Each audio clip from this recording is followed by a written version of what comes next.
ভাই মুস্তাফিজের একটা প্রশ্ন করতে চাই। বলতে পারা যায় প্রিমিয়ার না। লিগ খেলছে না, অনেকে এরকম বলছে বা গুঞ্জন যেটাই হোক যে মুস্তাফিজ হয়তো আইপিএল খেলবে। আপনাদের কাছে কোনো তথ্য আছে কিনা বা না, মুস্তাফিজের আইপিএল খেলা বা এনওসি চাওয়া সংক্রান্ত কোনো তথ্য আমাদের কাছে নেই। নাফিস ভাই, আমাদের তো চ্যাম্পিয়ন্স ট্রফি শেষ হলো, এরপরে পাকিস্তান একটা সফর আছে, আবার শ্রীলঙ্কা সফর আছে, তারপরে শোনা যাচ্ছে এর মধ্যে জিম্বাবুয়েও আসবে। জিম্বাবুয়ের এই যে সফরটা বাংলাদেশে, সেটা আসলে কোন কোন ফরম্যাটে খেলা হতে পারে বা বা কোন জায়গা থেকে আসলে চিন্তা করে জিম্বাবুয়েকে আনা হচ্ছে বা আনার চিন্তা ভাবনা করা হচ্ছে?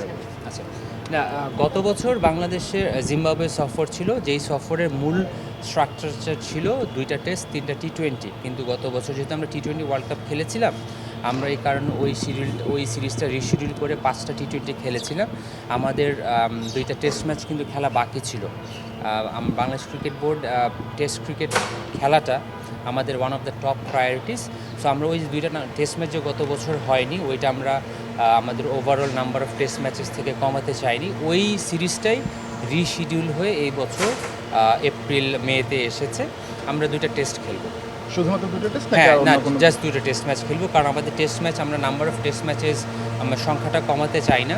আমরা টেস্ট ম্যাচটা রেগুলার এবং যত সম্ভব বেশি খেলতে চাই, এবং ওটার কথা চিন্তা রেখেই গত ওই 2টা টেস্ট ম্যাচ এই বছর রিশিডিউল করা হয়েছে। ভেন্যু কোনটা হবে সেক্ষেত্রে, ঢাকা নাকি ঢাকার বাইরে হবে? ভেন্যু এবং এক্স্যাক্ট ডেট আমরা খুব তাড়াতাড়ি ইনশাল্লাহ মিডিয়ার সাথে শেয়ার করতে পারবো। মানে এমনিতে ঢাকার বাইরে হওয়ার সম্ভাবনাটা নাকি?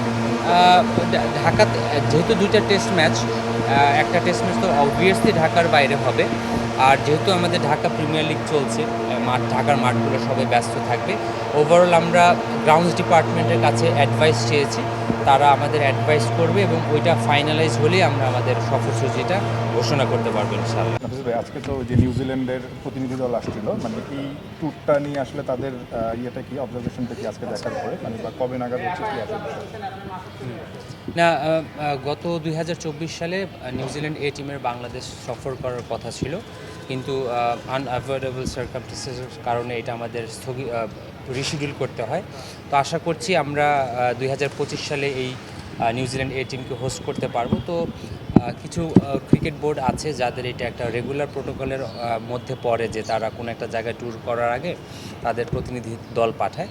তো তারা এসেছে এবং এটা তাদের রুটিন একটা ওয়ার্ক। তারা এসেছে, তারা ঢাকাতে দেখেছে এবং আগামীকালকে আমাদের সিলেট ট্রিপও আছে। তো এটা একদমই রুটিন একটা প্রোটোকল, এবং আমরা এই সিরিজটা ইনশাল্লাহ এই বছর হোস্ট করতে যাচ্ছি, এবং এটার যে টাইম টেবিলটা এটা খুব তাড়াতাড়ি মিডিয়ার কাছে জানিয়ে দেওয়া হবে ইনশাল্লাহ। কী কী ফরম্যাটে খেলা হচ্ছে?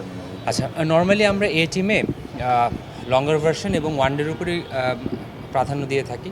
যেমন আমরা গত বছর ওয়েস্ট ইন্ডিজের সাথে যখন খেলেছিলাম, তখন এটা ওদের প্রাধান্যের উপর 3টা 4 ডে ম্যাচ খেলেছিলাম। বাট সচরাচর এ টিমের সিরিজগুলো 2টা 4 ডে এবং 3টা ওয়ানডে ম্যাচই থাকে।